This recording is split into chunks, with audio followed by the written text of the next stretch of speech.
Assalamualaikum dan hai. Hari ini kita akan bercakap tentang aktiviti yang bermakna kita boleh lakukan bersama dengan warga demensia. Demensia ni adalah sejenis penyakit otak yang progresif atau kita panggil ni nyanyuk. Sebahagian daripada warga demensia ni, diorang dah tak boleh lagi nak melakukan aktiviti seharian ataupun menyelesaikan masalah dan mengawal emosi diorang. Jadi kita akan fokuskan tentang aktiviti yang boleh kita lakukan untuk memastikan mereka ni kekal aktif. Aktiviti pertama yang kita boleh lakukan ialah bersenam. Aktiviti bersenam ni bukan je bagus untuk jantung, tapi ia juga dapat memastikan diorang ni dapatkan keseronokan semasa ataupun selepas mereka bersenam.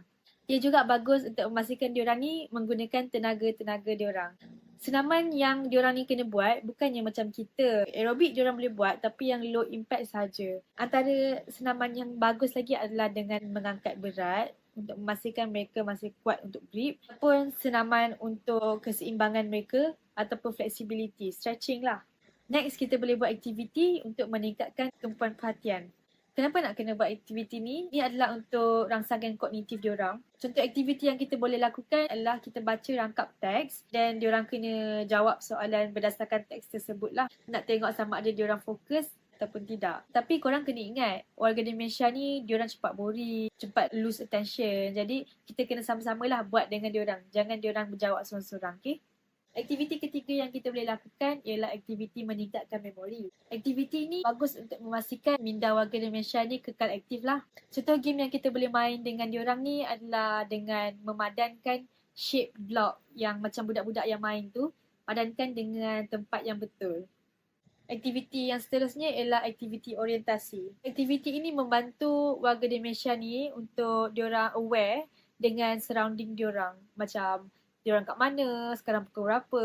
Kita nak pastikan warga demensia ni tetap berhubung dengan realiti. Contoh aktiviti yang kita boleh buat dengan diorang adalah menceritakan tentang peristiwa Malaysia yang zaman dulu and then jawab soalan. Jadi macam dia tahu, okay, yang ni, yang tu. Contoh aktivitinya mungkin kita minta diorang ni share gambar and then diorang ceritakan di sebalik gambar ni apa yang berlaku pada waktu bila dan sebagainya. Okay, aktiviti yang seterusnya ni sangat seronok iaitu aktiviti mengira. Mengira ni merupakan keupayaan kognitif. Jadi kecergasan minda dan pemikiran akan kurang kalau kita tak melakukan latihan mengira. Aktiviti mengira ni sesuai dan bagus kerana ini adalah keupayaan sedia ada yang mereka dah tahu. Sebab kalau kita buat aktiviti lain yang require diorang ni untuk belajar benda baru, tak bagus lah, tak sesuai. Kita buat aktiviti yang diorang dah tahu, senang. Diorang akan enjoy. Contoh aktivitinya macam susun nombor genap secara berturut ke, buat tambah ke, tolak ke, yang senang-senang je supaya at least diorang ni ada menggunakan otak diorang untuk berfikir.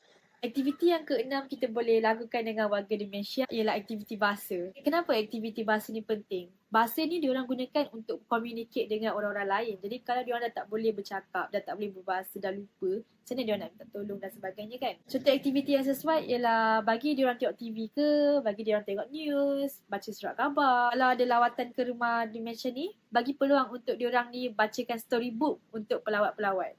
Okey, contoh aktiviti terakhir yang kita boleh lakukan dengan warga demensia ni adalah aktiviti individu. Aktiviti ni sesuai untuk mengatasi masalah setiap individu. Ada yang berlupa ke, ada yang bermasalah bahasa, ada juga yang berkelakuan malas. Jadi untuk atasi masalah ni, kita kena bagi diorang buat apa yang diorang suka. Contohnya journaling. Kalau ada yang suka menulis kan, kita bagi diorang rekod apa je yang diorang buat pada hari tersebut. Kita juga boleh bagi diorang berkebun kalau diorang minat pokok, ataupun kita boleh bagi diorang membaca buku ataupun menonton filem. Sebab warga demensia diorang ni pun suka membaca, suka tengok TV tau.